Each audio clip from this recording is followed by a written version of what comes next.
सभी साथियों को कुछ बातें बता दूं, शायद मन संचालक भाई साहब को पता नहीं था। सबसे पहले तो आपके बीच में कौन कौन स्टार बैठे हैं, आप इन लोगों को टीवियों में देखते हो। इन भाई साहब को थोड़ा परिचय करवाना नहीं आया, मैं करवा देता हूं। सबसे पहले आपके बीच में हरियाणवी कलाकार, बॉलीवुड कलाकार जिसके सैकड़ों गाने आ चुके हैं, नवीन नारू। एक बार खड़ा होगा। मेरा भांजा है ये नवीन नारू जी, हरियाणवी कलाकार है, सैकड़ों गाने आ चुके हैं इनके। बॉलीवुड में भी इन्होंने काम किया, अभी एक मूवी आने लग रही है। दूसरा आपके बीच में हरियाणवी कलाकार, राइटर, लेखक जिसने हरियाणवी गाने लिखे हैं, परवीन पुनिया पनियार। एक भाइयों भाई साहब,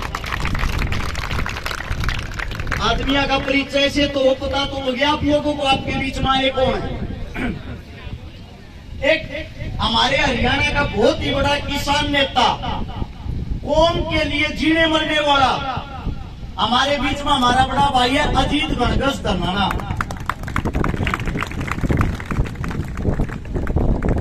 और आपके बीच में हरियाणा का कबड्डी का स्टार, बहुत ही अच्छा पहलवान, मिंटी पहलवान। एक बार पहलवान जाओ,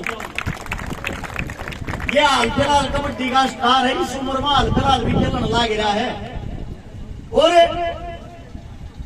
मेरा छोटा भाई हरियाणा का स्टार, आपकी राजस्थान की टीम का कबड्डी का कैप्टन जतीन धनोरी। यो हाथ में बोल लिए खड़ा, एक बार आप अपना स्थान ग्रहण करो। कम से कम पता होना चाहिए हमारे बीच में कौन है। अब मैं सभी साथियों से 5 मिनट वार्तालाप करूंगा, बात करूंगा। मेरी एक गुजारिश है, कोई भी साथी ना तो ताली बजाऊंगा और ना ही आपस में बात करेगा, सिर्फ मेरी बात सुनोगे।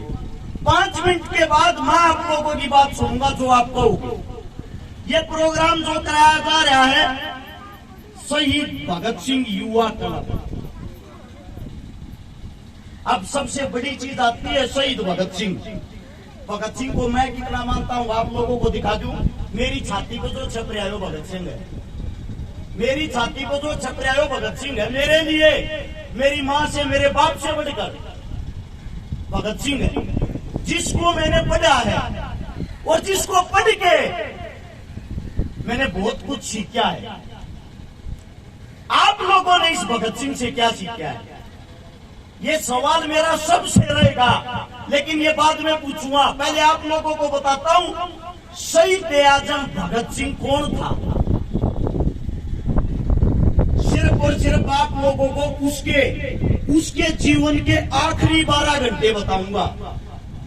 जो उसके जीवन के आखिरी 12 घंटे थे वो उस इंसान ने कैसे बिताए थे।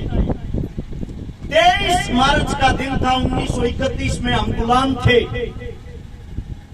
और उस दिन रात को जोरदार आंधी आई थी।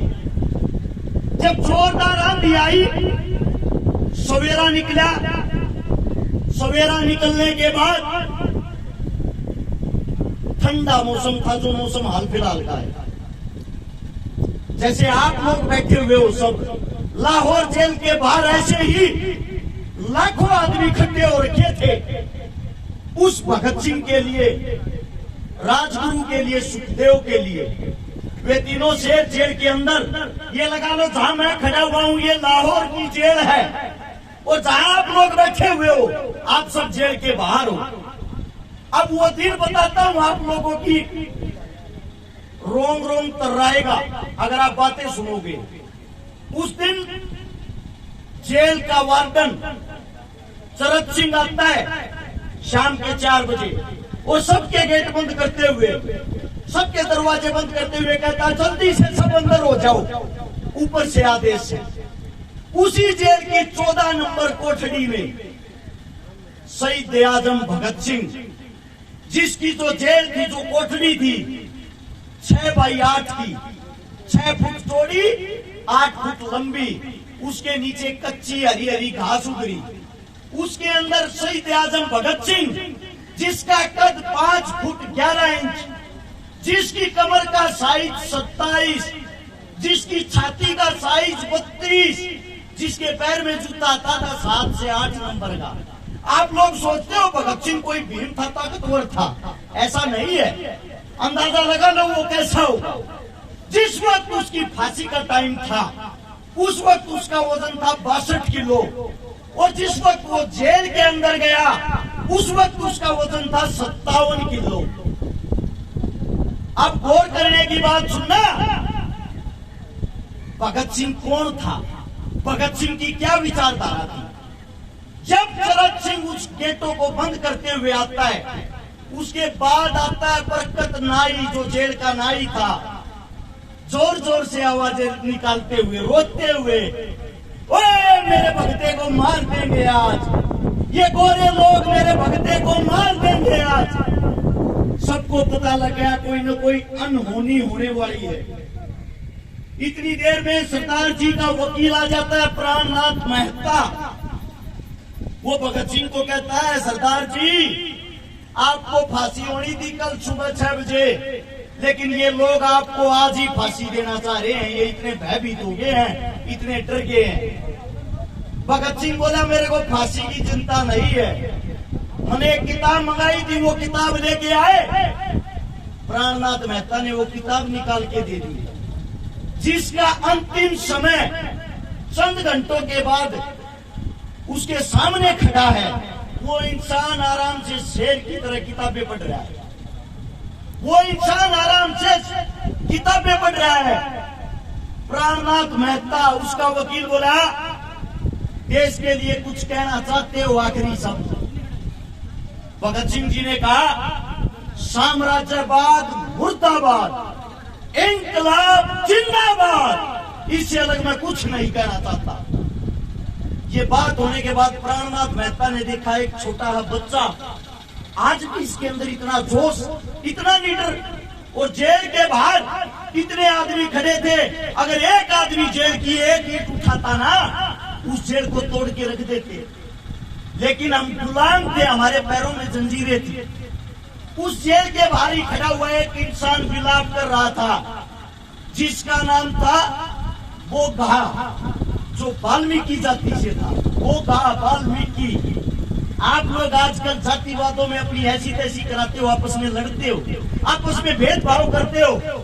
भगत सिंह का आखिरी सपना था उस बोघे को, मैं बता देता हूँ बोघा कौन था। वो जेल की सफाई कराया करता, जेल का भगत सिंह का मलमूत्र उठाया करता, और भगत सिंह प्यार से उस बोघे को बेबे कहा करता। पंजाबी भाषा में बेबे माँ को कहते हैं, उसको माँ कहा करता। जेल के और आदमी बोले, अरे वाल्मीकि जाति के इंसान को तू बेबे का रहा है, माँ बना रहा अपनी, किस लिए? भगत सिंह बोला, मूर्खो, जब मैं पैदा हुआ मैं छोटा था, मेरा मलमूत्र या तो मेरी माँ ने उठाया था, और आज या मेरी ये माँ उठा रही है, मेरे लिए ये मेरी माँ ही है। भगत सिंह ने बोगे से कहा, बोगे तेरे हाथ की रोटी और खाना चाहूं बेबे, अपने हाथ की रोटी खिला दे मेरे को। वो बोला, सरदार जी आप उच्च जाति के हो, मैं एक छोटा सा इंसान, आपको रोटी खिला दूंगा, लोग मेरे को मार देंगे। भगत सिंह बोला, मैं हूं ना, खाने वाला मैं हूं, तू क्यों चिंता कर रहा है?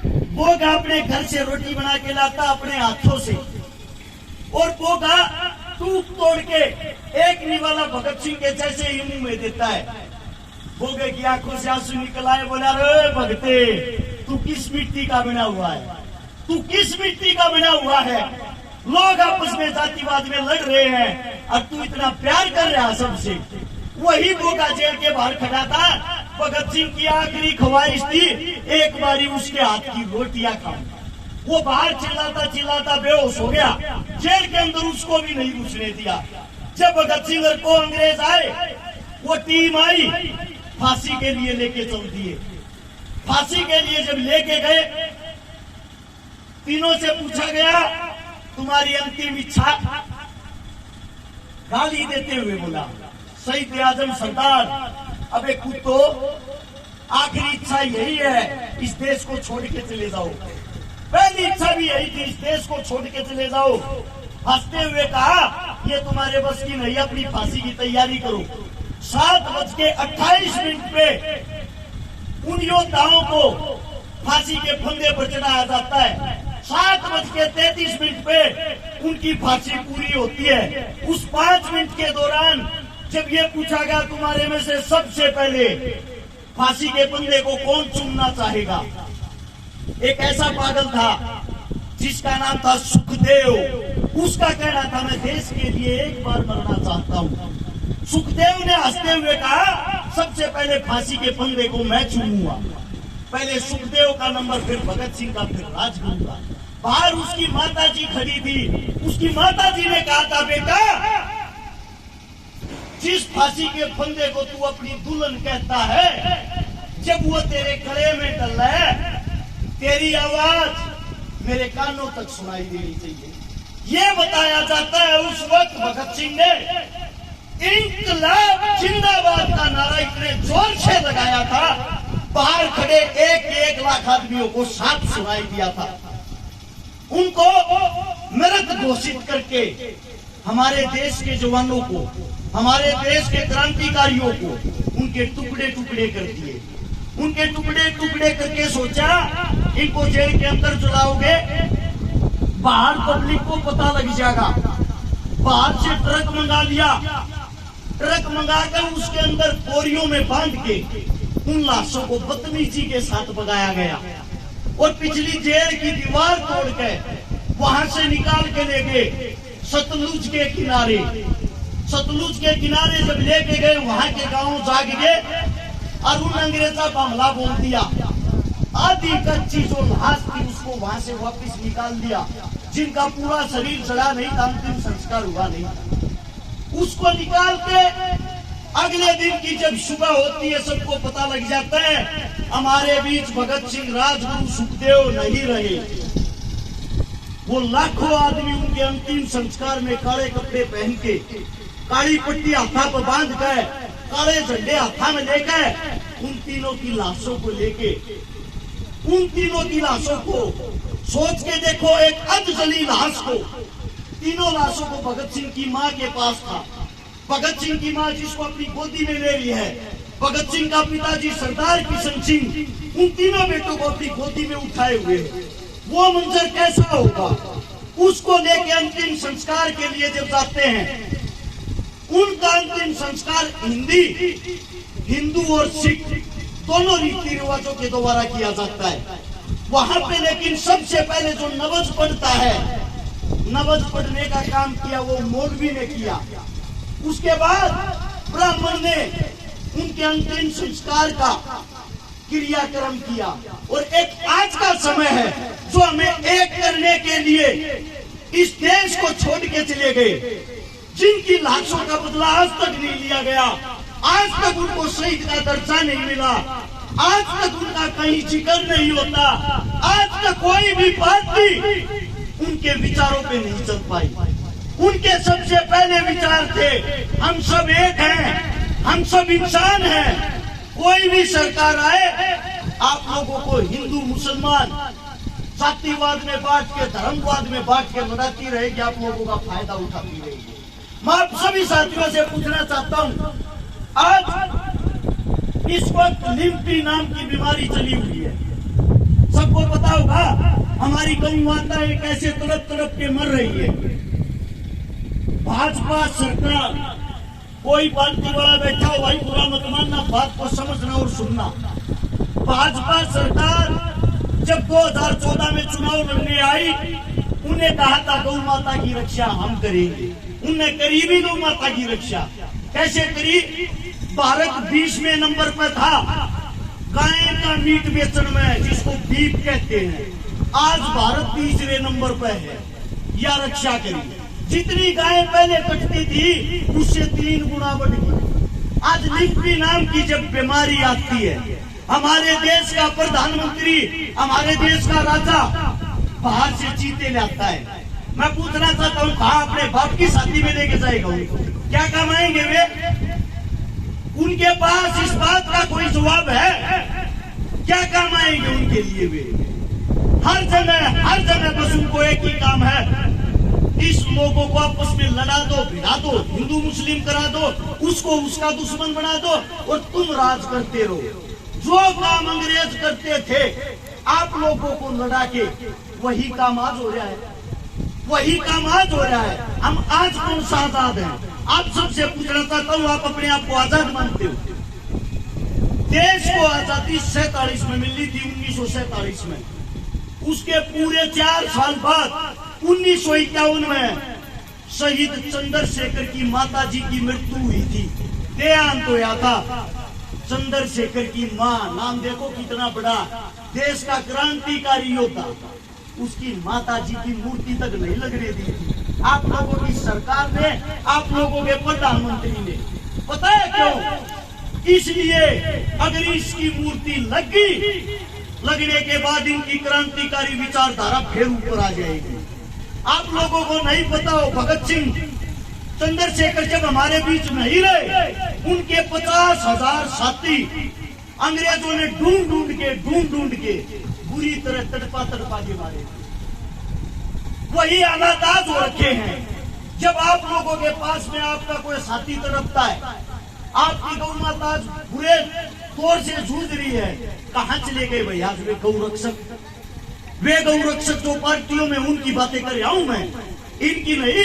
ये जो सदैव अपना कार्य करते आए हैं, जो आज भी संभाल रहे, मैं हर एक पार्टी की बातें कर रहा हूँ। कहाँ है वे पार्टियां? कहाँ है उन पार्टियों के MP MLA? सिर्फ क्या उनको राजनीति करने के लिए और वोट मांगने के लिए गायें याद आती है? कोई मुद्दा बनाना हो, भाई भाई से लड़ाना हो, तभी गौ माता को उठा लाएंगे। हर टीवी चैनल पे 3 दिन से ये चल रही है खबर, आज चीते ने इतना भाग्या, आज चीते ने इतना भाग्या, आज चीता इतना तोड़े। क्या काम आएगा वो चीता?